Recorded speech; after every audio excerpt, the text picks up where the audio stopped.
Mari kita berdoa sebelum kita sama-sama merenungkan bagian firman Tuhan yang kita sudah baca sama-sama.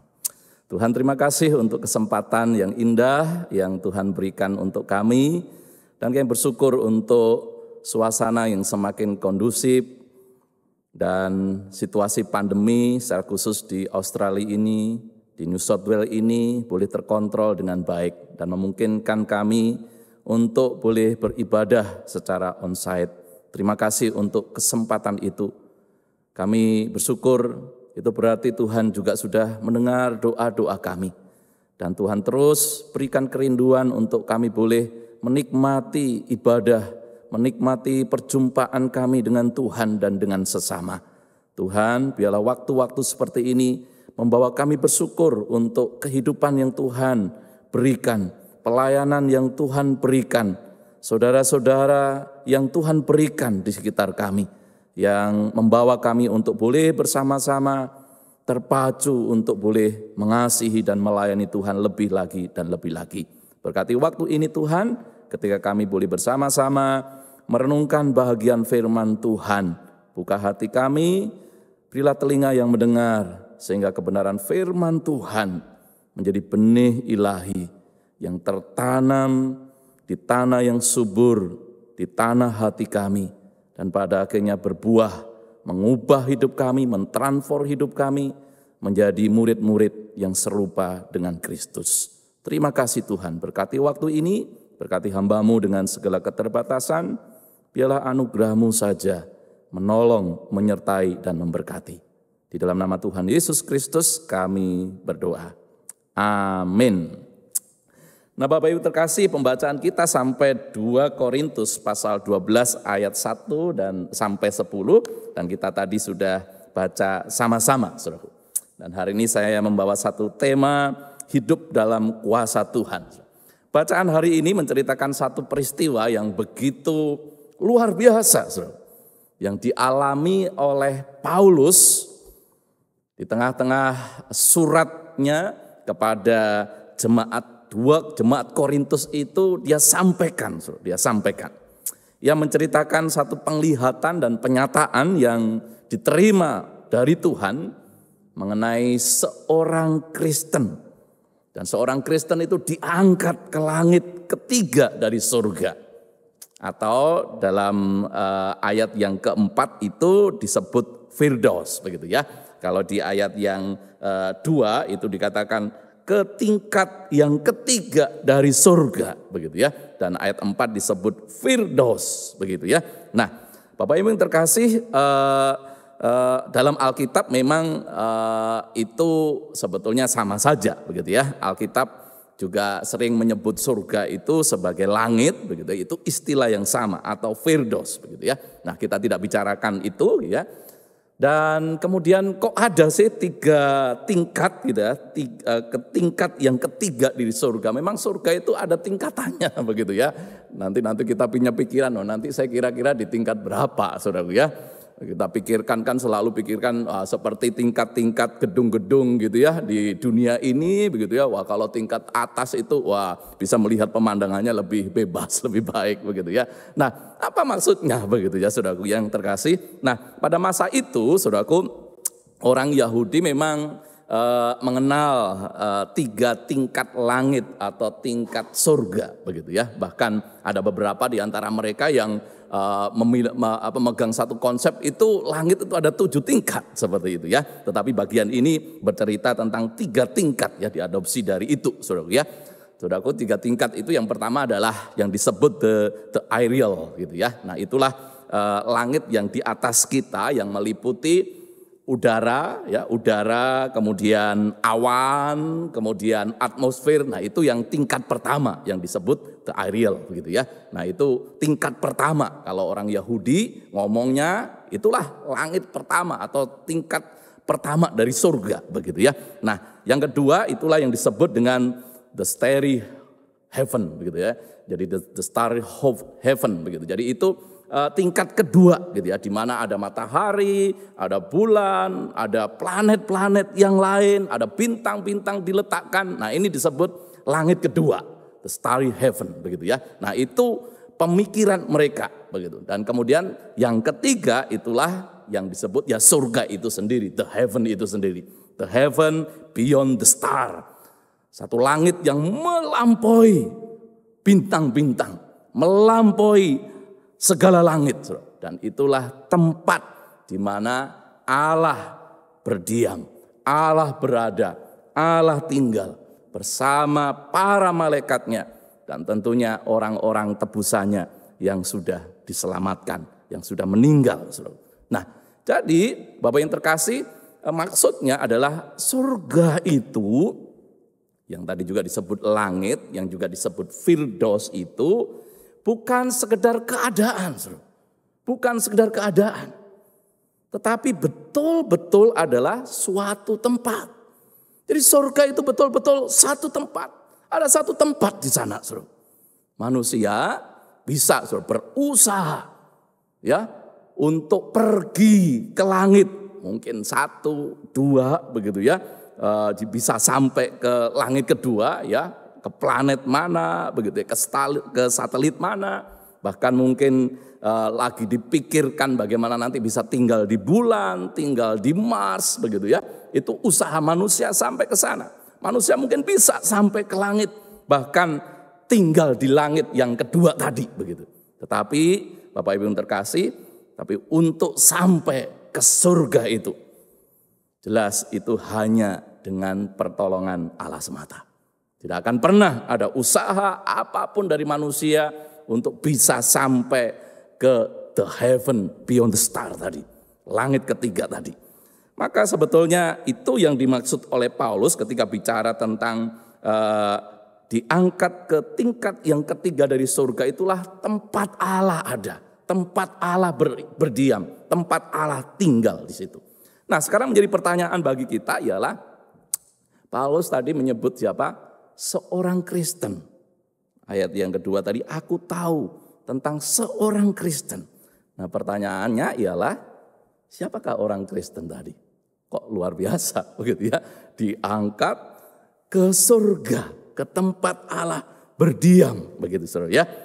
Nah, kalau kita tadi mengamati dan kita baca lagi dengan teliti Saudara, maka dari keseluruhan perikop yang kita baca ini, maka kita bisa menyimpulkan bahwa orang yang dimaksud dengan orang Kristen tersebut adalah Paulus sendiri. Paulus sendiri. Kenapa? Ya beberapa kali tadi ya kita bisa melihatnya, kita bisa mengertinya gitu ya. Misalnya dari ayat 7 gitu ya.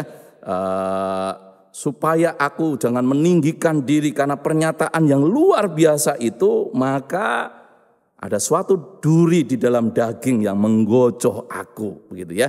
Nah, dan banyak-banyak hal yang kalau kita melihat gitu, maka sebetulnya yang dimaksud seorang Kristen itu adalah siapa? Paulus sendiri. Paulus sendiri gitu ya. Nah, kan ada fenomena juga, ada hamba Tuhan yang keluar masuk surga gitu, naik turun surga begitu ya. Nah, tapi Paulus justru tidak lakukan itu. Kenapa dia tidak langsung saja menyebut dirinya sendiri begitu ya?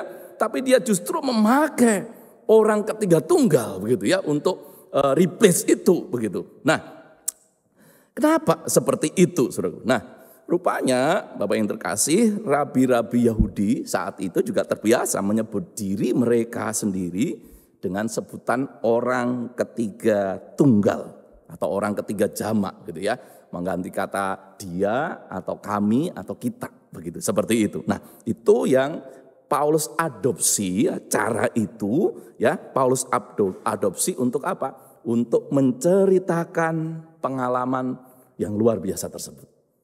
Jadi Paulus mengadopsi cara ya rabi-rabi Yahudi juga yang pada saat itu memang populer ya, yang pasti orang-orang zaman itu juga mengerti gitu ya. Jadi tidak langsung menyebut diri tetapi memakai dengan kata ganti ketiga seperti itu, Saudaraku. Nah, sebetulnya untuk apa? Untuk apa? Maka Saudara, sebetulnya jawabannya satu, Saudara. Untuk menghindari peninggian atau penyombongan diri sendiri. Supaya terhindar dari itu semua. Pulpit Commentary Saudara menyebutkan sifat kerendahan hati yang dimiliki Paulus lah. Ia hanya ingin bermegah dalam kelemahannya. Ia tidak ingin menerima pujian apapun atas penglihatan dan penyataan yang luar biasa tersebut. Nah itu menurut Pulpit Commentary. Jadi untuk menghindari kesombongan, untuk supaya tidak terjebak dalam peninggian diri, maka Paulus memakai orang ketiga tunggal tadi. Nah, pertanyaannya kalau begitu ngapain diceritakan? Ya kan? Ngapain diceritakan? Kalau gitu ngapain diceritakan? Nah, mari kita lihat lebih dalam lagi. Nah, pertama saudaraku begini. Bayangkan selama 14 tahun. Ya, dikatakan saudaraku ya ayat 2. Aku tahu tentang seorang Kristen 14 tahun yang lampau. Artinya pengalaman ini sudah dialami Paulus berapa tahun? 14 tahun yang lampau. Dan 14 tahun lalu itu, selama 14 tahun itu Paulus tidak pernah menceritakan pengalaman ini. Tidak pernah. Kita bisa lihat surat-surat Paulus, tidak pernah. Atau catatan kisah para rasul yang menceritakan yang seseorang yang akhirnya menceritakan, oh ya Paulus pernah bercerita, tidak pernah. Hanya dalam bagian inilah Paulus menceritakan pengalamannya. Lalu kenapa? Kenapa? Maka tadi saya bertanya, kalau begitu ngapain diceritakan? Kalau tadi katanya Pak Agus supaya tidak meninggikan diri, ngapain diceritakan kalau begitu? Begitu ya. Pakai atas nama orang ketiga juga. Nah, masalahnya Bapak yang terkasih saat itu mungkin ini sudah dibahas oleh Pak Kasdi ya minggu lalu begitu ya. Banyak orang mengklaim dirinya rasul dari Yerusalem yang berusaha menarik jemaat Korintus untuk mengikuti ajaran mereka. Dengan apa? Dengan iming-iming, dengan menawarkan uang untuk mendukung mereka. Dan kelompok ini begitu sangat gencar menyerang dan menentang Paulus. Nah, oleh sebab itulah Paulus harus berdiri membela dirinya untuk itu. Dan itu, saudaraku, harus dilakukannya. Tapi bukan semata untuk membela dirinya semata-mata sebetulnya, saudara. Namun untuk apa? Untuk kehormatan berita, kehormatan Injil yang diberitakan atau yang dibawanya. Paulus tidak ingin para penyerangnya itu, para penentangnya itu, saudaraku, yang pada akhirnya bisa membawa jemaat kepada kesesatan, motivasi yang salah dan sebagainya, saudaraku. Nah, Paulus tidak mau penyerangnya itu berpikir hina terhadap dirinya. Tak mau itu, saudaraku. Karena apa, saudara? Sebetulnya kalau kita lihat, kita baca Alkitab, saudaraku, surat-surat Paulus, sebetulnya seringkali, saudara, Paulus itu menyebut dirinya sendiri itu hina. Di antara mereka, akulah yang paling hina, yang paling berdosa. Kita pasti pernah ketemu itu. Lalu tapi kenapa dalam bagian ini Paulus tidak mau orang lain, penentang-penentangnya berpikir hina terhadap dirinya. Masalahnya saudara, karena kalau dia dianggap hina, saudaraku, dan ini terkait dengan pemberitaan Injil dalam konteks pemberitaan Injil. Karena kalau ia dianggap hina, otomatis apa, saudara? Otomatis Injil yang diberitakan itu tidak mendapat tempat, tidak dipedulikan, itu diabaikan. Pasti seperti itu. Bukan berarti Injilnya yang hina, bukan berarti Injilnya yang tidak mulia, bukan. Tapi ketika seseorang melihat sebagai seseorang yang hina, saudaraku, dan orang itu tidak respect terhadap seseorang tersebut, maka apapun yang baik yang dikerjakan orang itu pasti nggak dianggap, pasti disepelekan, pasti tidak dipedulikan, bahkan mungkin dicibir. Nah, mungkin saya kasih contoh yang lebih konkret, saudaraku. Kita punya Presiden Indonesia Jokowi sekarang, saudara ya. Saya pribadi dan banyak orang tahu bahwa beliau sudah bekerja begitu luar biasa, yang membawa Indonesia pada kemajuan yang nyata. Namun bagi orang-orang yang tidak respect, tentu dengan berbagai kepentingan, saudara, politik dan sebagainya, saudaraku, maka segala hal yang dilakukannya yang baik sekalipun, saudaraku, nggak dipedulikan, nggak dianggap, saudara. Bahkan dicibir, saudara. Nah, saudara mengerti, menangkap maksud saya. Nah, dalam kaitan itulah Paulus terpaksa harus bermegah. Ayat 12 tadi, aku harus bermegah. Sekalipun, walaupun Paulus sadar, saudara, itu gak ada faedahnya. Dia sadar, itu gak ada faedahnya sebetulnya. Maka dikatakan, aku harus bermegah sekalipun memang hal itu tidak ada faedahnya. Tidak ada faedahnya, tidak ada untungnya bagi dia. Tapi karena itu, saudara, karena ketika seseorang tidak respect kepada seseorang, maka seseorang itu, saudaraku, apapun yang diberitakan, apa yang dilakukannya, itu tidak dipedulikan, pasti diabaikan, saudara. Nah, dalam maksud itulah Paulus boleh dikatakan terpaksa gitu ya, bermegah, harus mengungkapkan penglihatan itu. Luar biasa pengalaman itu.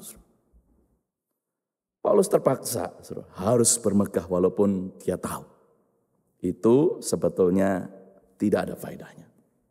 Nah, banyak orang saudara bukan terpaksa bermegah, saudaraku, tapi doyan bermegah. Gitu ya. Bukan terpaksa, tapi doyan, saudaraku. Ya. Nah, begitu ya. Ada pengalaman, waduh, rohani yang sedikit, waduh, saudaraku, itu luar biasa, gitu ya. Udah jadi viral. Nah, Paulus tidak seperti itu. 14 tahun dia betul-betul keep itu, saudara. Tapi ketika memang harus dibutuhkan, dia harus cerita. Ya cerita, saudara. Yang terkasih, dia lakukan itu karena Injil Kristus.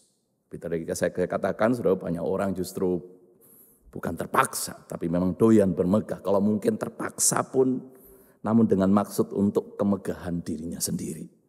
Bukan karena Injil Kristus, gitu ya. Nah, seperti itu, saudara. Nah, yang kedua, mari kita lihat sama-sama, saudaraku. Paulus sedikit sekali membicarakan pengalamannya yang sangat luar biasa itu. Sedikit sekali, saudara. Membicarakan pengalaman yang luar biasa tersebut. Bahkan mungkin sedikit sekali juga dia memikirkannya. Karena terbukti 14 tahun, saudaraku, dia menahan diri untuk tidak menceritakannya. Dan tadi kita sudah pelajari, kalaupun dia harus menceritakannya, ya karena terpaksa. Dan toh sangat singkat sekali. Sangat singkat sekali. Kita tidak temui dalam bagian surat-surat lain daripada Paulus. Bahkan jelas sekali Paulus lebih suka bermegah atas apa? Kelemahannya. Maka ayat yang kelima dikatakan tadi, atas orang itu, gitu ya. Walaupun orang itu adalah dia, maksudnya dalam sisi itulah pengalaman yang luar biasa itulah.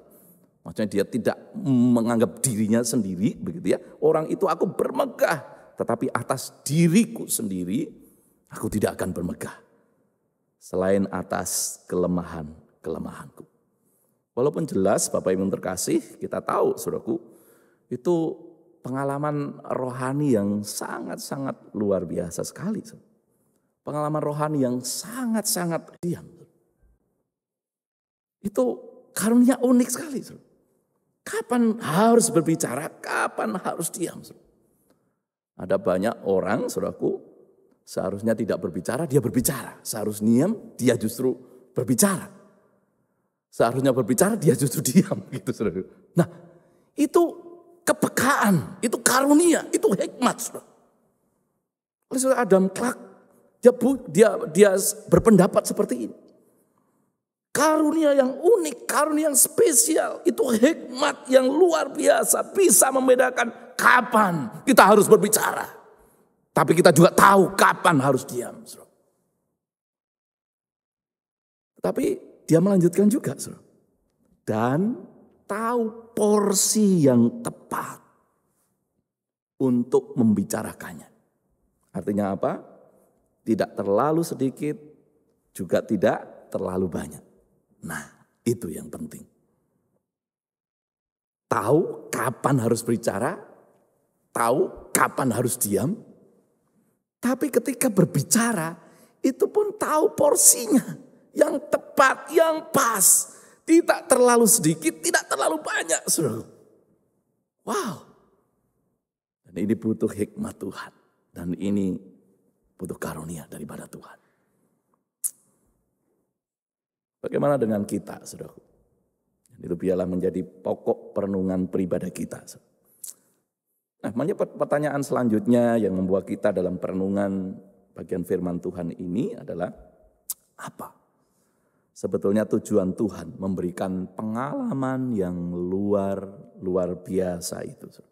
Apa tujuan Tuhan memberikan pengalaman yang luar biasa itu? Yang terkasih, Tuhan tahu bagaimana memperlakukan, bagaimana mempedulikan. Tuhan tahu bagaimana menguatkan umat pilihannya. Tuhan tahu bagaimana harus menolong, menguatkan umat pilihannya. Tuhan memberikan sebuah pengalaman yang begitu dahsyat kepada Paulus. Karena kita tahu saudara, Paulus adalah seorang hamba Tuhan yang begitu banyak pergumulan, tantangan, ancaman, saudara. Mengalami penderitaan yang begitu luar biasa. Tuhan tahu bagaimana menguatkan dia. Cukup untuk dia. Saudaraku, dalam kisah para rasul juga kita ketemu dengan seorang yang bernama Stefanus. Siapakah Stefanus? Stefanus adalah satu dari 7 diaken yang dipilih oleh rasul-rasul. Dan kemudian apa yang terjadi? Stefanus itu akhirnya menjadi martir, dilempari dengan batu. Saudara, apa yang terjadi saat itu? Dalam peristiwa itu Stefanus justru melihat langit terbuka dan melihat Yesus berdiri menyambut dia. Saya yakin penglihatan itu hanya dilihat oleh Stefanus. Kalau seandainya dilihat oleh banyak orang saat itu, pasti mereka tidak akan jadi lempari Stefanus. Pasti mereka akan gentar melihat kehadiran Allah di situ. Tapi untuk apa? Tuhan hadir tepat saatnya. Tuhan tahu bagaimana memperlakukan, bagaimana mempedulikan umatnya. Di masa-masa yang sulit, Tuhan peduli, Tuhan kuatkan. Dan itu juga yang dialami oleh Paulus. Tuhan mempedulikan, Tuhan menguatkan. Dengan satu pengalaman rohani yang begitu luar biasa. Bahkan begitu dahsyat. Sehingga Paulus sendiri berkata, susah untuk menjelaskannya. Yang sulit untuk diungkapkan kata-kata sebetulnya. Sulit untuk begitu dibayangkan. Sehingga dia hanya pakai entah itu di dalam tubuh, aku tidak tahu. Entah di luar tubuh, aku juga tidak tahu, saudaraku. Karena begitu luar biasanya, begitu dahsyatnya. Sehingga Paulus tidak tahu, saudaraku. Bagaimana mengungkapkannya, saudaraku. Tapi jelas sekali, apa yang terjadi itu dia alami betul, saudaraku. Suatu saat saya diskusi sama anak-anak muda, terus mereka tanya, Musa, apa bedanya kalau gitu dengan orang kerasukan begitu ya? Enggak tahu apa-apa. Oh beda, saudaraku ya, jelas beda dengan orang kerasukan. Saudara. Kalau kerasukan itu orang yang dikuasai oleh roh jahat, ia sendiri enggak tahu apa yang terjadi pada dirinya. Itu kerasukan. Lah Paulus juga tadi nggak tahu. Dia nggak tahu tapi sadar apa yang terjadi. Dia bisa mengerti apa yang dialaminya. Tapi orang kerasukan enggak, saudara. Kami pernah melayani pribadi seorang wanita begitu yang badannya kecil ya untuk terima Yesus. Pada saat berdoa, saudaraku, dibimbing untuk terima Tuhan begitu ya. Tiba-tiba dia berontak. Dan rupanya dia dirasuk oleh roh harimau putih begitu. Karena waktu kecil itu orang tuanya seringkali bawa ke kuil. Dan roh harimau putih itu menjaga dia selama itu. Sampai dia dewasa. Wah, itu 8 orang satpam nggak bisa pegang dia.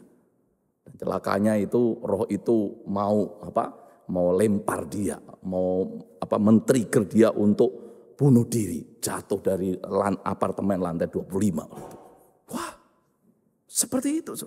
Dan puji Tuhan, Saudara, singkat cerita, orang ini dibebaskan. Kita dibebaskan, tanya, kamu tadi apa?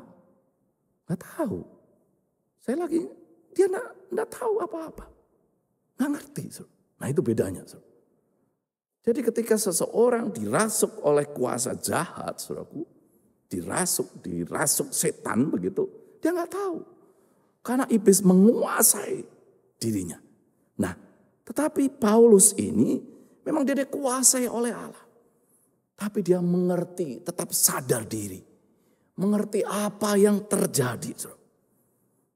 Ketika Paulus berkata, aku tidak tahu, itu hanya mengungkapkan betapa luar biasa, betapa agungnya, betapa mulianya. Pengalaman rohani yang Tuhan izinkan terjadi di dalam dirinya. Nah, dalam peristiwa ini, saudaraku, Paulus mengalami satu kondisi di mana hadirat Allah begitu menguasainya. Dan itulah kondisi seorang yang mengalami hadirat Allah, mengalami kemuliaan Allah. Sehingga apapun yang lain di sekitarnya menjadi hampa. Dia tidak tahu. Dia hanya menikmati, saudaraku, Allah yang sedang menjumpai dirinya. Allah yang sedang hadir dalam dirinya secara full, saudaraku. Sehingga seperti lagu, pandanglah pada Yesus, pandanglah wajah mulianya,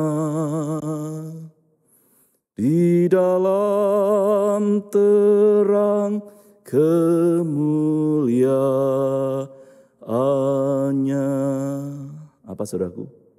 Dunia akan menjadi hampa. Dalam terang hadirat Tuhan yang luar biasa, maka dunia ini menjadi hampa. Dalam kemuliaan hadirat Tuhan yang luar biasa, yang dia tahu indahnya persekutuan dengan Tuhan yang mengasihinya. Dan menariknya, saudaraku, itu sering kali kita alami. Justru di saat apa? Justru di saat kita sungguh-sungguh mengalami beban dan pergumulan yang berat. Justru di saat sakit penyakit yang serius, yang mau tidak mau memaksa kita datang dan berserah kepada Tuhan.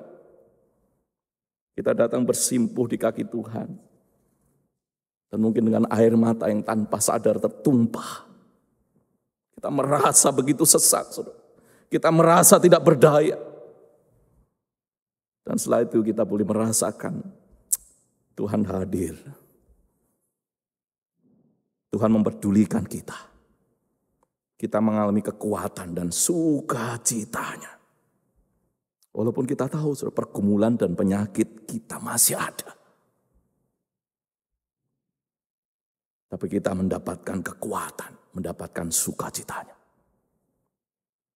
Karena pergumulan dan penderitaan itu justru menjadi cara Allah untuk kita semakin dekat dan mengalami Allah secara pribadi di dalam hidup kita. Saudaraku, Allah memakai dan mengizinkan Paulus mengalami penderitaan dalam hidup dan pelayanannya. Bahkan Allah memberi duri dalam daging. Duri dalam daging yang disebut disebutnya sebagai utusan iblis. Utusan iblis yang apa? Yang menggocoh aku katanya ya.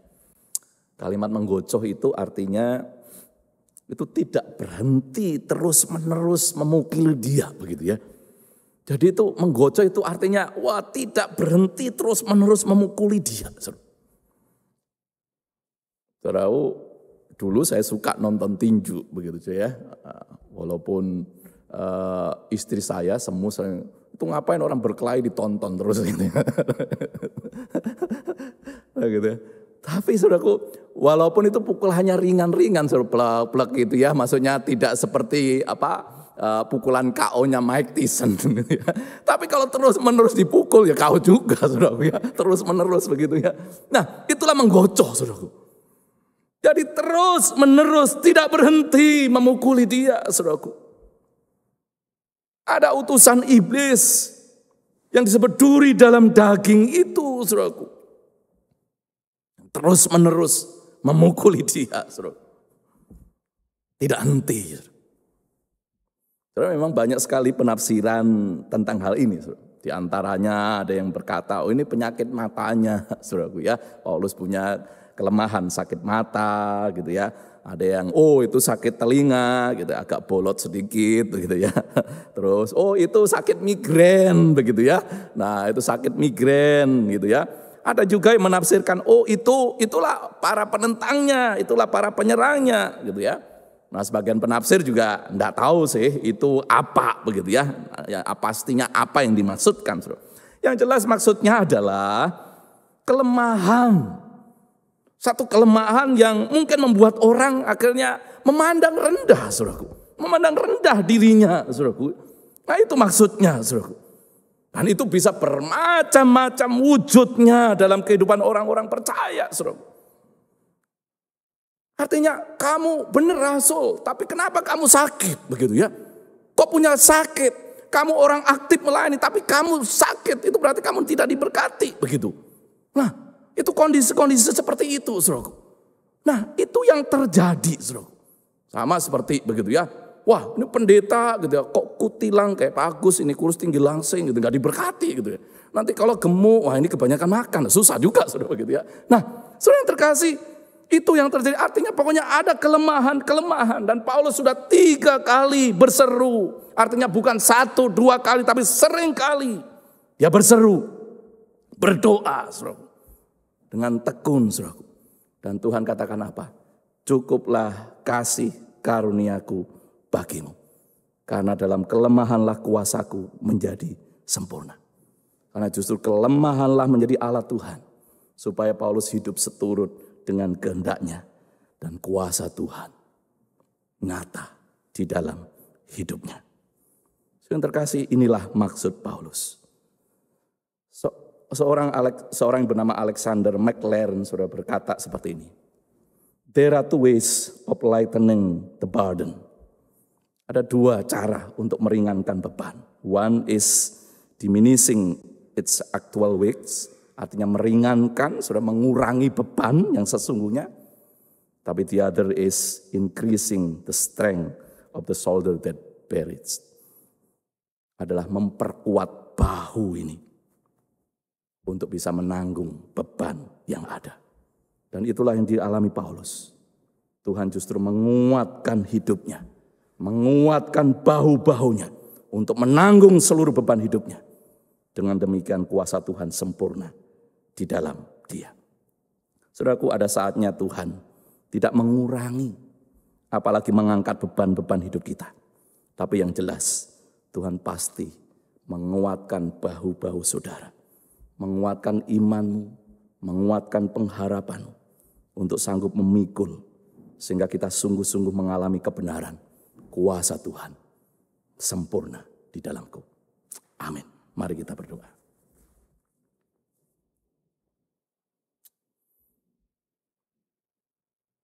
Tuhan, terima kasih untuk kebenaran firman Tuhan, satu kisah yang luar biasa.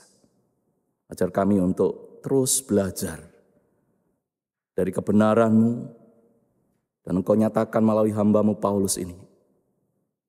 Dan kami bersyukur karena Allah kami adalah Allah yang peduli, Allah yang mengerti. Dan Allah itu Allah yang sanggup menguatkan lengan-lengan kami untuk bertahan di tengah pergumulan-pergumulan hidup. Dan Kau pasti akan memampukan kami untuk melewatinya. Sehingga kami boleh berkata, kuasa-Mu sempurna di dalamku. Berkati jemaat-Mu Tuhan. Di dalam nama Tuhan Yesus Kristus kami berdoa. Amin.